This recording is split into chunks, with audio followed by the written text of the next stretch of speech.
welcome to your favorite channel Chemistry Swati and today we start a very important, very interesting topic of electrochemistry. आज हम electrochemistry का बहुत ही interesting topic पढ़ने जा रहे हैं जिसका नाम है कंडक्टिविटी, कंडक्टेंस, रेजिस्टेंस, ये सब टर्म्स पढ़ने वाले हैं। तो कंडक्टेंस क्या होता है, what is the meaning of conductance, क्या बोलते हैं कंडक्टेंस। कई बार हम सुनते हैं कि ये कंडक्टेंस है, ये कंडक्टिविटी है, क्या है।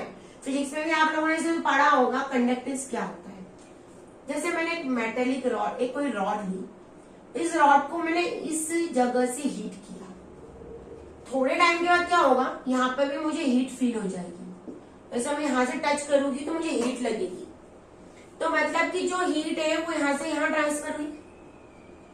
हमारे घर में इलेक्ट्रिसिटी के वायर होते हैं, स्विच बोर्ड कहीं और होता है और पंखा कहीं और होता है।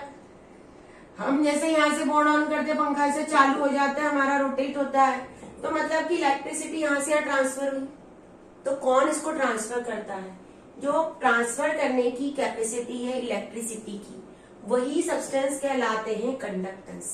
क्या, the substance which can transmit the electricity is called conductance.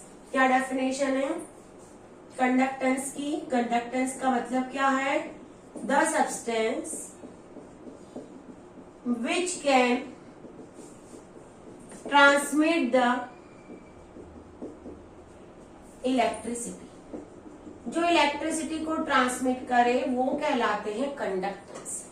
अब कंडक्टेंस जो होते हैं वो जनरली होते हैं दो टाइप के हमारे पास, हमको दो पढ़ के पढ़ने हमारे सिलेबस में। एक है मेटेलिक कंडक्टेंस और दूसरा है इलेक्ट्रोलाइटिक कंडक्टेंस। इलेक्ट्रोलाइटिक कंडक्टेंस या कई बार इसको इलेक्ट्रिक कंडक्टेंस भी बोलते थे। मेटेलिक कंडक्टेंस अंडरस्टूड है, मेटल के अंदर होगा। इलेक्ट्रोलाइटिक मतलब कोई सॉल्यूशन के अंदर होगा। तो हम दोनों की डिटेल को पढ़ते हैं। The metal which can transmit the electricity, वो मेटल जो इलेक्ट्रिसिटी को ट्रांसमिट कर दे।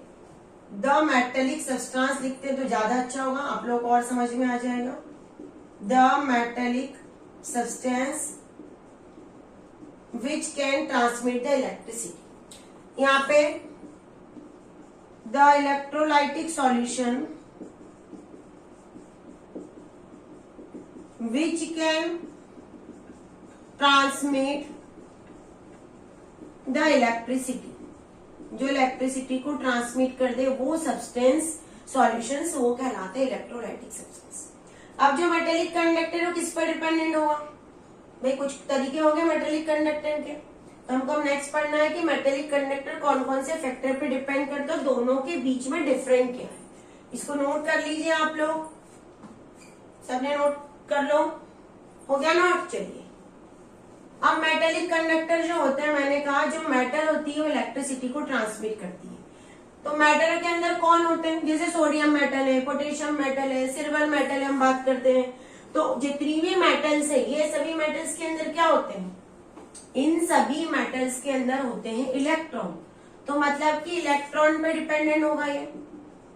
Metallic conductance depends upon the following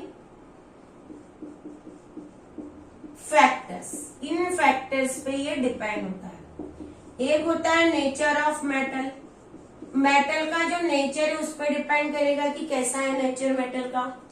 दूसरा डिपेंड करेगा ये वैलेंस इलेक्ट्रॉन, मेटल के पास कितने इलेक्ट्रॉन वैलेंस है।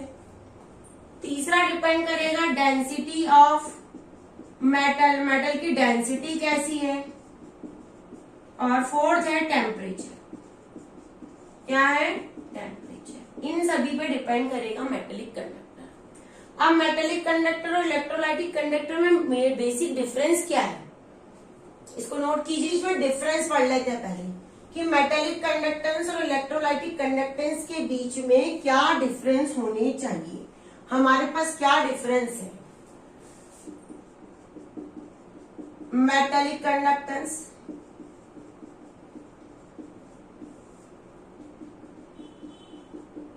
Electrolytic conductance.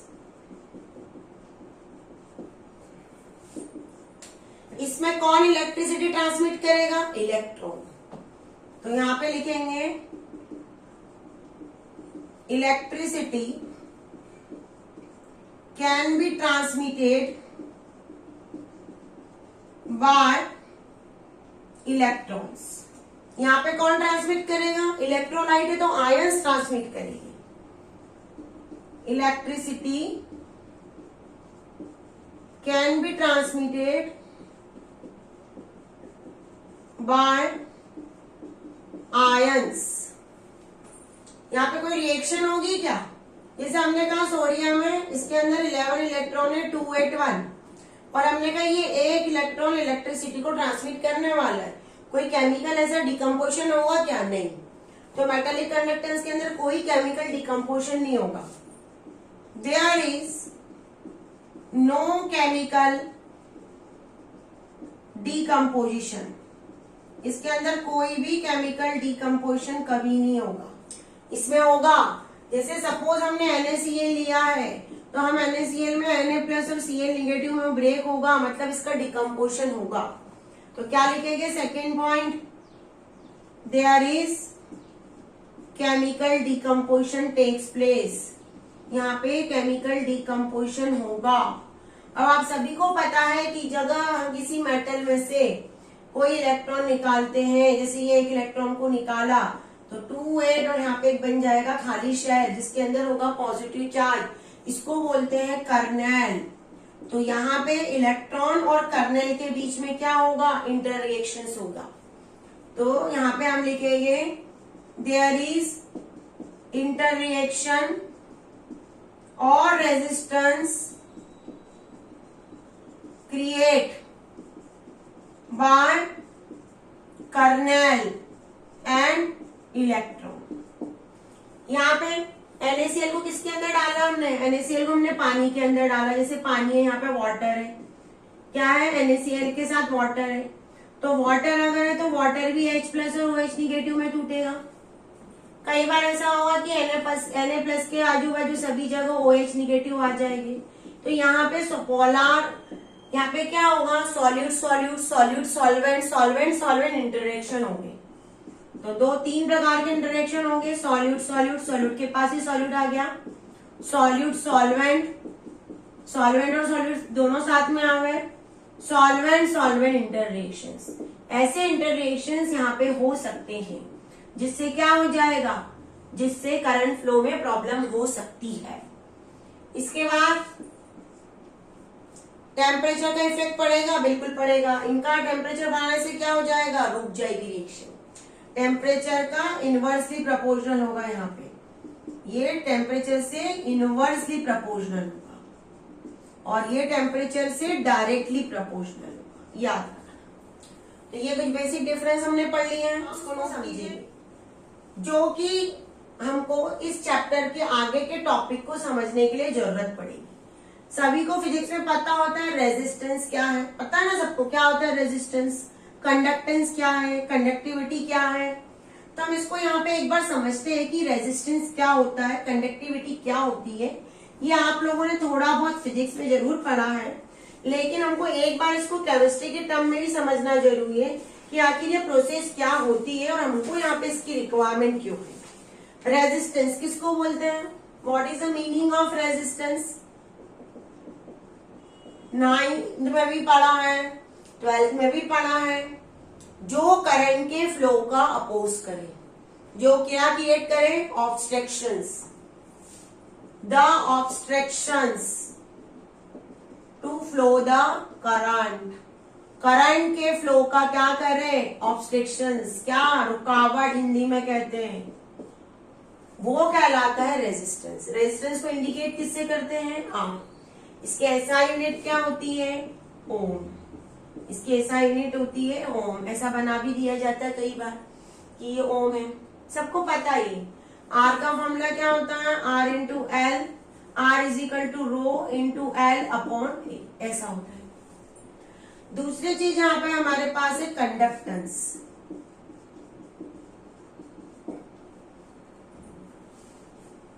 कंडक्टेंस क्या होता है? द कैपेसिटी टू फ्लो, किसी को फ्लो करने की कैपेसिटी है, the capacity to flow the current, current को फ्लो करने की कैपेसिटी, करंट को फ्लो करने की कैपेसिटी। दूसरी इसकी डेफिनेशन ऐसी भी लिख सकते हैं, the power of electrolyte, the power of electrolyte to conduct the electricity, to conduct the electricity, to conduct the electricity, ये होता है the power of electrolyte to conduct the electricity. Electricity को कितना कंडक्ट करेगा कोई इलेक्ट्रोलाइट, क्योंकि बात किसके लिए हो रही है? जनरली इलेक्ट्रोलाइट के लिए, तो उसको क्या कहते हैं? कंडक्टेंस। अब जो ये कंडक्टेंस होता है, ये क्या होता है? किसका अपोज होता है? 1/r। क्या होता है? 1/r। अब यहाँ पे 1/r को हम जनरली लिखते हैं ओम इनवर्स, कई बार इसकी एक यूनिट बनती है मोहो, पर हम इसकी जगह सबसे अच्छी यूनिट एक यूज करते हैं सीमेन। क्या यूज करते हैं? सीमेन। और इसी को वैलिडिटी हमारे पास है, न्यूमेरिकल में यही काम आएगी, तो हमको यही पढ़ना है। इसको नोट कीजिए।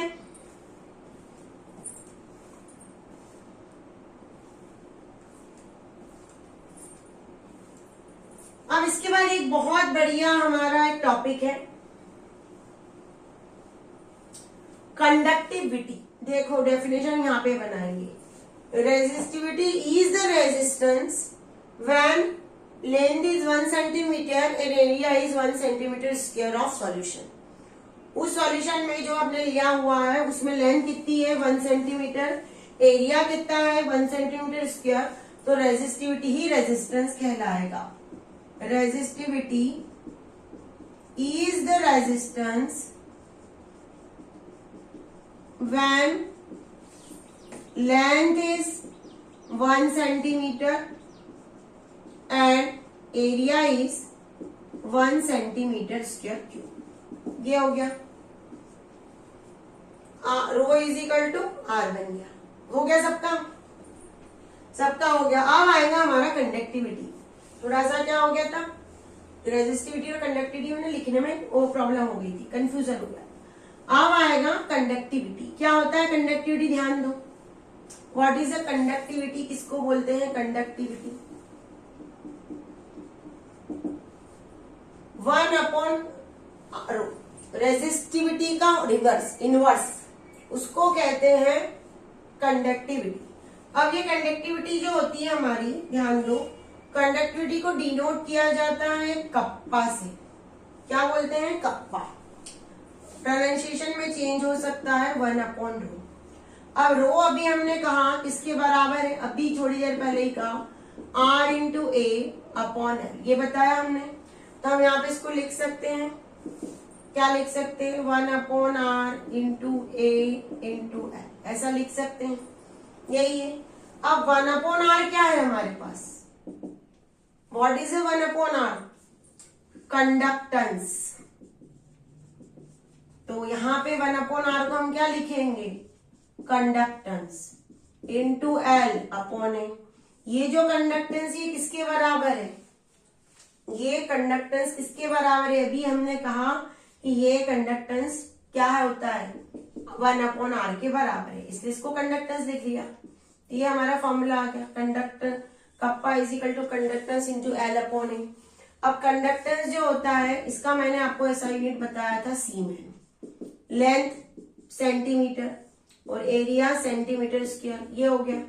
तो सीमेन सेंटीमीटर इनवर्स, ये है कप्पा की यूनिट। तो कप्पा की जो यूनिट है हमारे पास, उस यूनिट को हमको इसलिए याद रखना है कि कई बार हमको न्यूमेरिकल्स में आती है। तो kappa is equal to siemens centimetre inverse या सीमेन मीटर इनवर्स, ये दोनों यूनिट हम यूज कर सकते हैं according to requirement of a reaction. हमको जो भी रिएक्शन दी है, जो भी स्टेटमेंट दिया है, उसके अकॉर्डिंग हमें यूनिट को यूज करेगी। ये कंडक्टिविटी 1/ρ कैसे आया? मैंने कहा कि हमने यहाँ पे लिया हुआ है, हमने क्यूब लिया, ध्यान दो, हमने क्या लिया यहाँ पे? क्यूब लिया। जैसे ये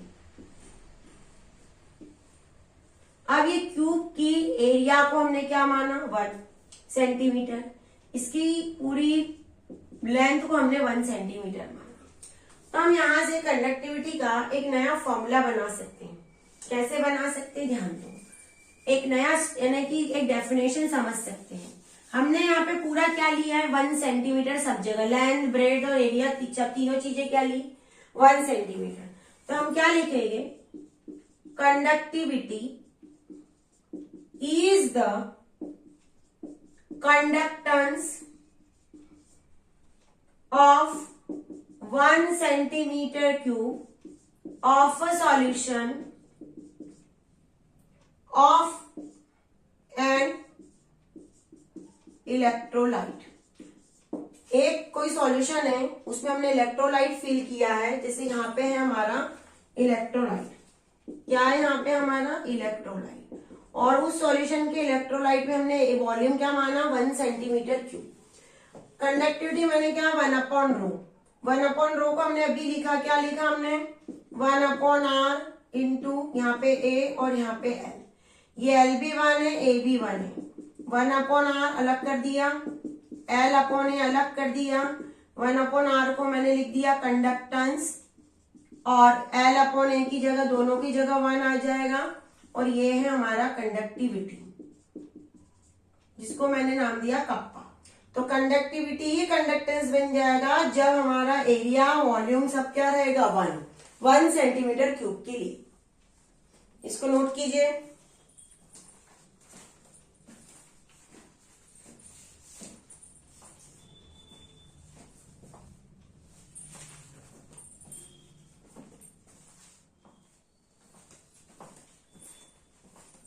चलिए, सबको समझ में आ गया क्या किया हमने, एक 1 सेंटीमीटर का क्यूब बनाया, 1 सेंटीमीटर का क्यूब, और इस क्यूब में हमने सब एरिया को क्या लिया, लेंथ ब्रेड एंड हाइट को 1 सेंटीमीटर, तो टोटल ये 1 सेंटीमीटर स्क्वायर का क्यूब बन गया। अब हमने कहा इसके अंदर ही इलेक्ट्रोलाइट है, और इतने ही इलेक्ट्रोलाइट की कंडक्टिविटी और कंडक्टेंस निकालना है, तो हमने कहा कंडक्टिविटी किसके बराबर होगी, कंडक्टेंस के बराबर होगी। क्यों होगी, क्योंकि हमारा जो फॉर्मूला उसको अरेंज किया, हमको वैल्यू मिली ये देंगे। चलिए, अब इसके आगे एक नया टॉपिक है मोलार कंडक्टिविटी। क्यों, क्योंकि अगर हम सॉल्यूशन पढ़ते हैं हर चीज को किस में लेते हैं, मोल में लेते हैं भाई। अगर हमने सॉल्यूशन लिया हुआ है तो हम सॉल्यूशन को हर चीज में किस में लेते हैं, मोल में लेते हैं।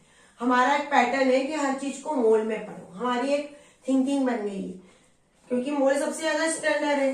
तब हमारे पास न्यू टॉपिक है मोलार कंडक्टिविटी। अब ये मोलार कंडक्टिविटी को डिनोट किया जाता है डेल्टा एम से। अब मोलार कंडक्टिविटी क्या होती है, उसकी डेफिनेशन क्या होती है, the conductivity of the solution which contain 1 mole of electrolyte।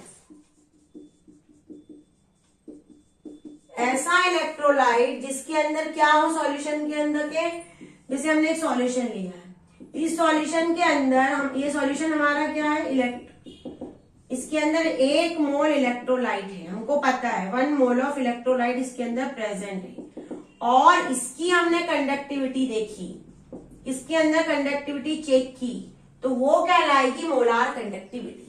अब इस मोलार कंडक्टिविटी का फॉर्मूला होता है कप्पा अपॉन सी इंटू 1000। सी क्या है यहाँ पे, कॉन्सेंट्रेशन। अब जनरली हम कॉन्सेंट्रेशन किस में लिखते हैं, मोल पर लीटर में लिखते हैं, तो हम इससे एक नया फॉर्मूला ही बना सकते हैं। देखो, कप्पा अपॉन मोल पर लीटर, लीटर यानी क्या होता है, वॉल्यूम होता है, सबको पता है।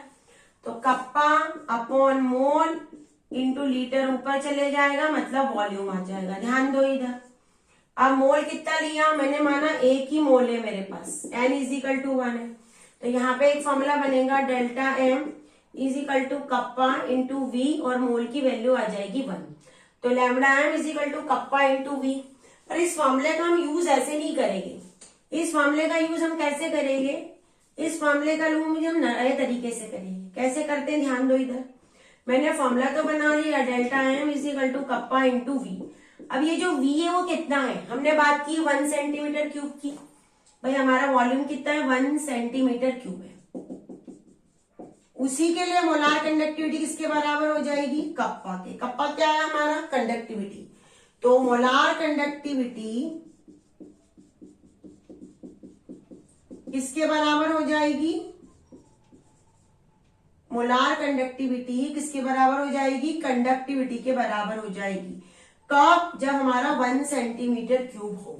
इस फॉर्मूले का यूज बहुत कम करेंगे हम, इसका यूज सबसे ज्यादा करेंगे। न्यूमेरिकल्स के लिए ये फॉर्मूला सबसे ज्यादा इंपॉर्टेंट है। Which contain 1 mole of electrolyte. ये डेफिनेशन भी लिख दी है, नोट कीजिए इसको। ये थोड़ा सा ये फॉर्मूला एक जगह समझ में आएगा, जब हम कंसंट्रेशन को चेंज करेंगे तब हमको इसका फॉर्मूले का यूज होगा। ये इसको साइड में ऐसी सॉल्यूशन के अंदर नॉर्मेलिटी होती है, तो वहां पे आ जाती है इक्विवेलेंट कंडक्टिविटी। क्या आती है वहां पे, इक्विवेलेंट कंडक्टिविटी। ये इक्विवेलेंट कंडक्टिविटी होती क्या है, व्हाट इज इक्विवेलेंट कंडक्टिविटी। जब हम ग्राम इक्विवेलेंट के लिए निकालते हैं हम सॉल्यूशन के, इलेक्ट्रोलाइट कैसा हो, ग्राम इक्विवेलेंट पे हो। इक्विवेलेंट कंडक्टिविटी क्या होगा इसका, द कंडक्टिविटी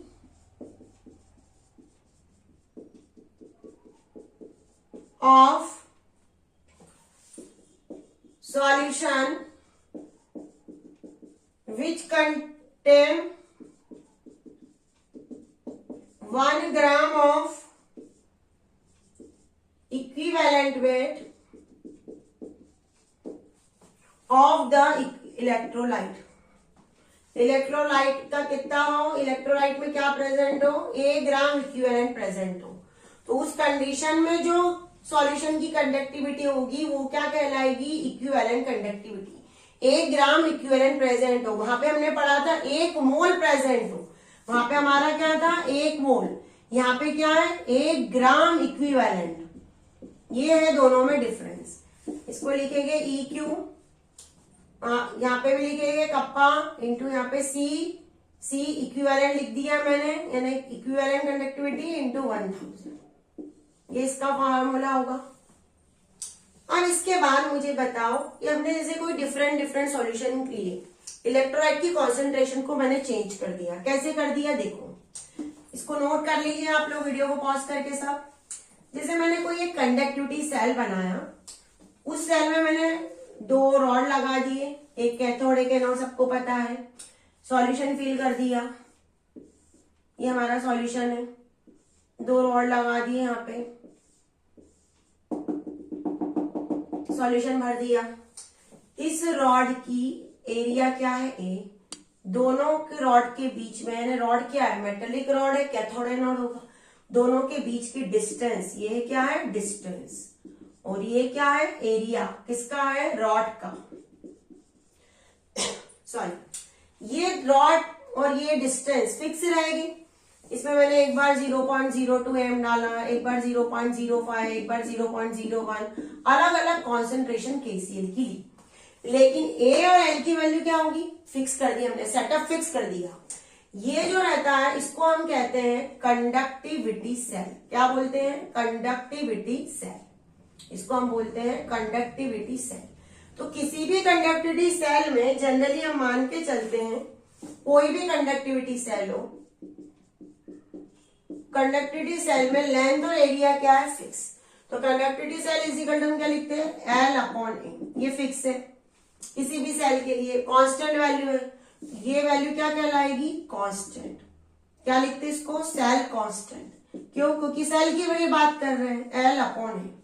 अब L क्या होता है, सेंटीमीटर, और एरिया क्या होता है, सेंटीमीटर स्क्वायर। तो सेल कांस्टेंट की वैल्यू क्या आ जाएगी हमारे पास, अगर उसकी डायमेंशन देखे तो आ जाएगा सेंटीमीटर इनवर्स।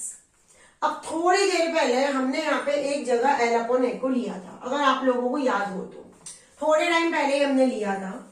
हमने यहाँ पे लिया था conductivity is equal to conductance into L/A। अगर ऐसे नहीं समझ में आ रहा तो इसको आपको बता रही हूँ, 1/ρ इंटू L/A।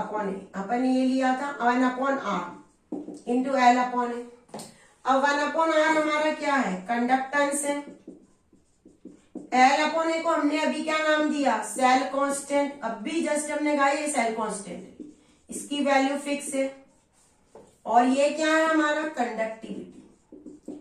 तो हमारे लिए एक फॉर्मूला आ गया, conductivity is equal to conductance into cell constant. ये हमारे लिए एक फॉर्मूला बना। इस फॉर्मूले का हम कई बार यूज करेंगे, हमको ये याद होना चाहिए अच्छे से। तो ये आज हमारा मेन टर्म्स पूरी हमने क्लियर कर ली है। अब नेक्स्ट हमारा वीडियो रहेगा, इसमें इस टॉपिक से रिलेटेड पूरे न्यूमेरिकल्स हम करेंगे।